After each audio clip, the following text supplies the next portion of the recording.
Hello बच्चों, चलिए प्रश्न को पढ़ते हैं। इसमें लिखा है जल की n छोटी आवेशित बूंदें मिलकर एक बड़ी बूंद बनाती हैं। तो बड़ी बूंद तथा छोटी बूंद की पृष्ठ पर वैद्युत क्षेत्र का अनुपात ज्ञात कीजिए। तो चलिए बच्चों, सबसे पहले इस प्रश्न की मूल अवधारणा देख लेते हैं। बच्चों, कोई भी आवेशित गोला है इस प्रकार से, और उसकी त्रिज्या अगर स्मॉल r मान ले बच्चों हम, तो उस पर आवेश का मान अगर Q है, तो उसके पृष्ठ पर जो वैद्युत क्षेत्र की तीव्रता का सूत्र होगा बच्चों, वो E बराबर होगा 1/4πε0 आवेश का मान भागे त्रिज्या का वर्ग।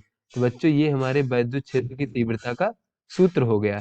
और बच्चों, इसमें कहा गया है कि जल की जो n छोटी बूंदें थी वो मिलकर एक बड़ी बूंद बनाई जा रही है। तो बच्चों, जब n छोटी बूंदें मिलकर बड़ी बूंद बनाई जाएंगी तो जल का आयतन में कोई परिवर्तन नहीं होगा। तो जल के आयतन में कोई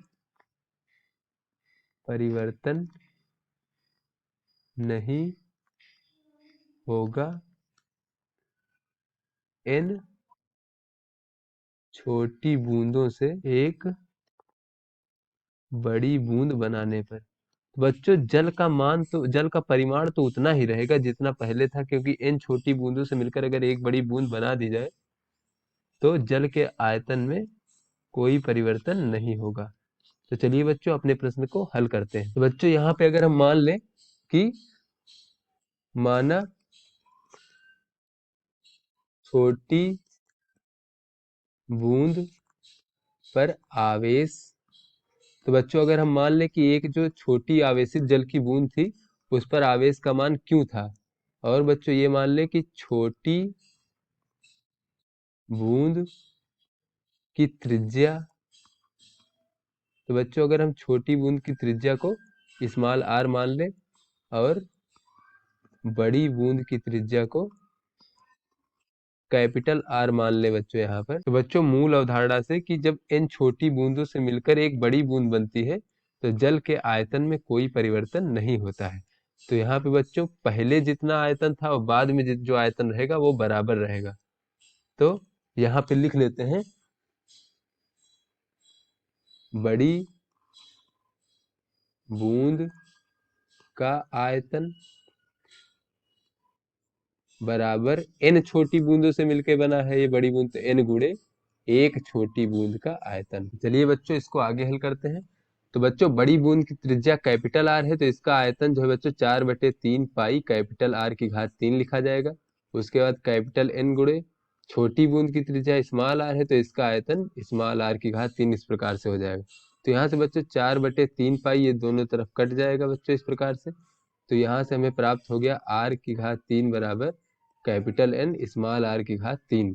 तो यहाँ से बच्चों अगर दोनों पक्षों का घनमूल ले ले तो हम कैपिटल R बराबर प्राप्त हो जाएगा n की घात 1/3 गुणे स्मॉल r।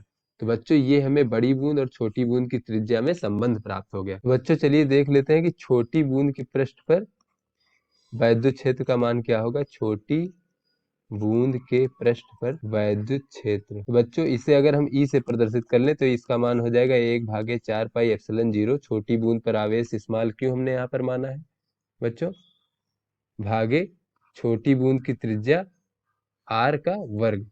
उसके बाद बच्चों बड़ी बूंद पर अगर हम वैद्युत क्षेत्र देखें, बड़ी बूंद पर वैद्युत क्षेत्र, तो बच्चों इसे अगर हम ई डैश से प्रदर्शित कर ले तो ये हो जाएगा 1/4πε0। और बच्चों अगर बड़ी बूंद पर आवेश का मान देखें तो बच्चों वो n छोटी बूंदों से मिलकर बना हुआ है, तो एक छोटी बूंद पर आवेश स्मॉल क्यों है, तो ये बड़ी बूंद पर आवेश का मान हो जाएगा। तो यहाँ बच्चों n गुणे क्यों लिख लेते हैं, बड़ी बूंद की त्रिज्या कैपिटल R है तो इसका वर्ग इस प्रकार से हो जाएगा। उसके बाद यहाँ पे बच्चों अगर हम कैपिटल R की जगह ये मान रख दें तो देखें क्या होता है। तो ई डैश बराबर हो जाएगा बच्चों 1/4πε0 कैपिटल N क्यू भागे बच्चों n की घात 1/3 स्मॉल r की घात 2। बच्चों इसको जब हम और हल करेंगे तो हो जाएगा 1/4πε0 कैपिटल N क्यू, और ये बच्चों हो जाएगा r का वर्ग और n की घात 2/3। बच्चों ये हो जाएगा ये n की घात 2/3 ऊपर जाएगा, Q/r का वर्ग, और ये बच्चों n की घात 1 माइनस 2/3। तो बच्चों ई डैश बराबर हमें प्राप्त हो जाएगा 1/4 पाई एप्सिलॉन 0, और बच्चों Q/r का वर्ग और गुणे n की घात 1/3। तो यहाँ पे बच्चों अगर हम ये देखें तो ये हमारा छोटी बूंद की पृष्ठ पर वैद्युत क्षेत्र का मान है, जो कि यहाँ से दिख रहा है। तो बच्चों ये हमारा ई यहाँ पे लिख सकते हैं। तो ये हो जाएगा बच्चों ई डैश बराबर ई गुणे n की घात 1/3। यहाँ से बच्चों अगर हम देखें तो ई डैश भागे ई बराबर हमें प्राप्त हो जाएगा n की घात 1/3। तो बच्चों हमसे प्रश्न में पूछा गया था कि बड़ी बूंद तथा छोटी बूंद की पृष्ठ पर वैद्युत क्षेत्र का अनुपात ज्ञात कीजिए। तो बच्चों ये जो हमारा ई डैश है ये बड़ी बूंद पर वैद्युत क्षेत्र का मान है, ई है वो छोटी बूंद पर वैद्युत क्षेत्र का मान है, उसका अनुपात बच्चों n की घात 1/3 होगा। तो आशा करते हैं ये आपको समझ में आ गया होगा। धन्यवाद।